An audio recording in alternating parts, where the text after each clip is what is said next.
হরে কৃষ্ণ সবাইকে। তোমরা সবাই কেমন আছো? আশা করছি তোমরা সবাই খুব ভালো আছো, আর আমিও খুব ভালো আছি। তো দেখতেই পাচ্ছ আমরা চলে গিয়েছিলাম উখড়া ঝুলন মেলাতে।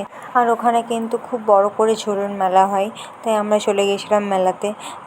তো ওখানে মেলাটা কিন্তু প্রচুর বড়, মানে ঘুরে শেষ করা যাবে না, তাই আমরা অনেক রাত করেই গিয়েছিলাম। তো পুরো মেলাটা ঘুরতে পারিনি, তাই যতটুকু আমরা ঘুরেছি সবটাই তোমাদের সাথে শেয়ার করব। তো পুরো ভিডিওটা দেখতে থাকো।